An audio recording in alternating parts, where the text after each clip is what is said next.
Tarkov has over 150 different guns. This means that even for something niche like sniping, you still have a lot of options. There's the tried and true Mosin, the sleek and sexy M700, the absolute freight train cannons that are the 338s, and a host of versatile DMRs, just tons of choices. But only one of these weapons can be the best it's the M60.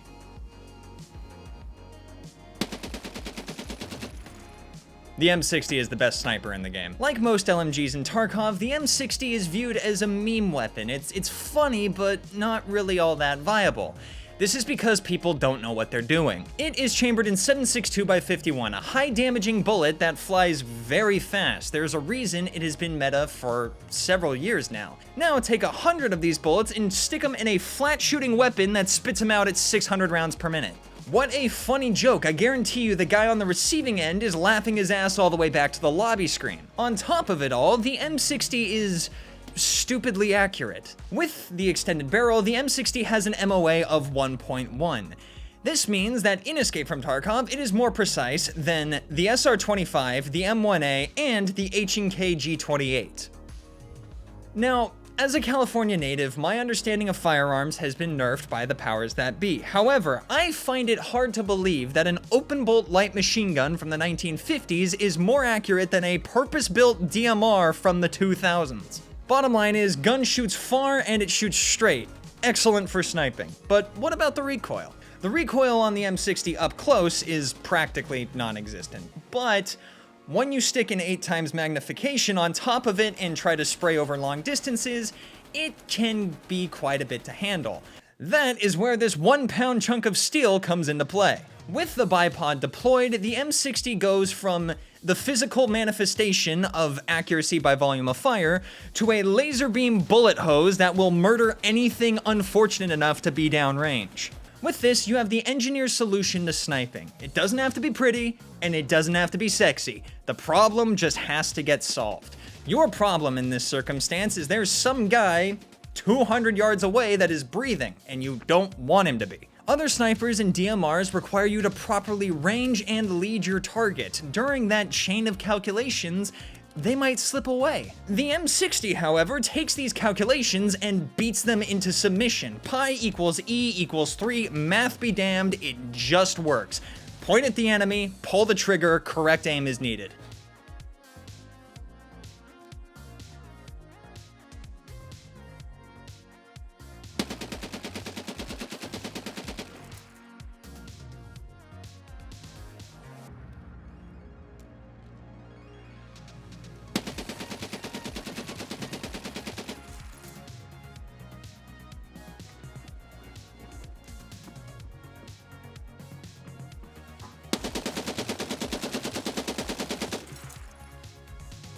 There's also the psychological factor to consider. 100 rounds whipping past you just might be the most powerful laxative known to man, so even in the odd situation where you don't kill your target, you get the satisfaction of knowing that you have permanently changed the color of their pants. With this playstyle, you're going to burn through a lot of ammo. For this reason, I recommend using BCP FMJ. Sure, it's not the best round,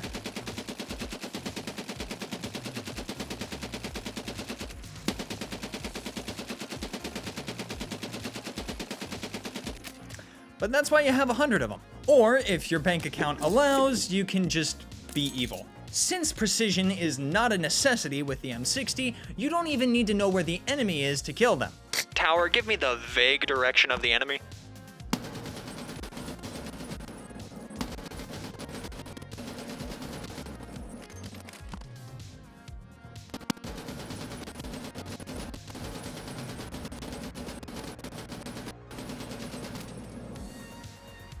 This is not an uncommon occurrence.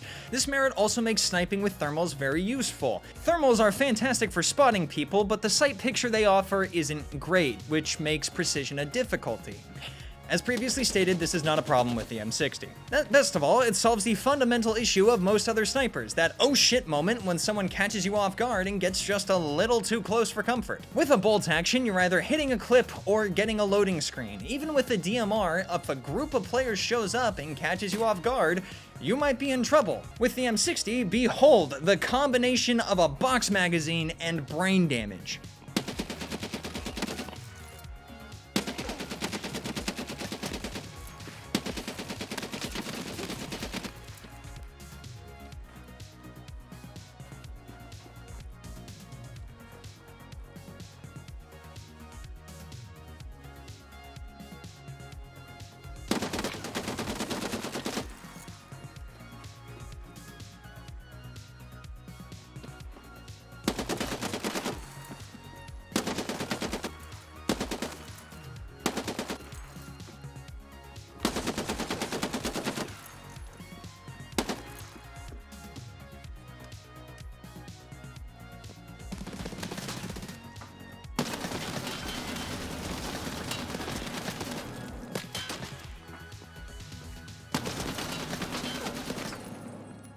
There is no situation with the M60 that you are not prepared to handle. Now let's talk about some issues that you might experience while using the M60. For one, the bipod is the pickiest little bastard in existence. Losing kills because the two sticks of metal decided that they don't want to work is annoying. I'm sorry that the ground is angled 4 degrees above the horizontal, but will you please work, damn it? If the surface isn't absolutely perfect, you cannot mount your bipod to it. Railings, boxes, and other flat surfaces are going to work best.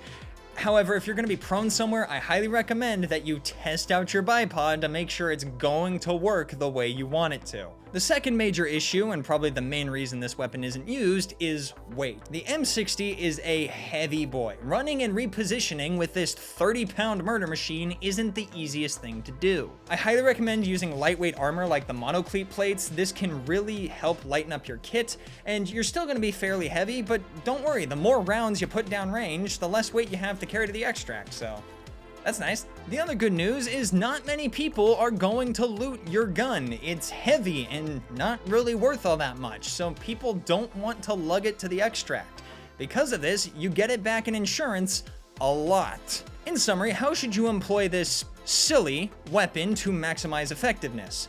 Well, treat it like a sniper that gives you a lot of chances. Put a decent scope on it, keep the bipod. If the enemy is close, don't ADS, it's not worth it, just click on a laser, dump lead at them.